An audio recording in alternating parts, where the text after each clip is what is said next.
আজকে আমরা পিকনিক খেলাম। সো হ্যালো এভরিওয়ান, যারা যারা আমার হাতে ভিডিও দেখে 500 সাবস্ক্রাইব পূর্ণ করেছে তাদেরকে অনেক অনেক অনেক ধন্যবাদ।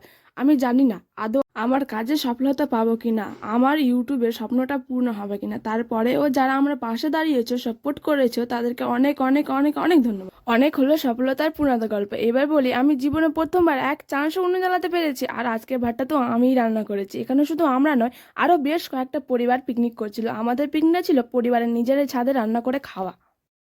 তারপর আমার মা মাংস রান্না করা শুরু করে দিয়েছে। প্রথমে পেঁয়াজ রসুনটাকে একটু ভেজে নিয়ে তারপর মাংস দিয়ে দিয়েছে। কিছুক্ষণ নাড়াচাড়ার পর লবণ হলুদ মশলা দিয়ে আরও বেশ কিছুক্ষণ নাড়াচাড়ার পর দিয়ে দিয়েছে টমেটো। টমেটো দিয়ে মাংস কষানো শুরু। এরপর আমাদের মাংস কষানো রেডি। খোলা আকাশের নিচে আগুনের কাছে বসে কষা মাংস খেতে তো বেশ লাগছিল। আমি যে ভিডিওটাতে একটু বেশি ভিউসের আশা করি সেই ভিডিওটাতে নো ভিউজ দিয়ে দেয়। আমি জানি না এই ভিডিওটাতে ভিউস আসবে নাকি নো ভিউসই থাকবে।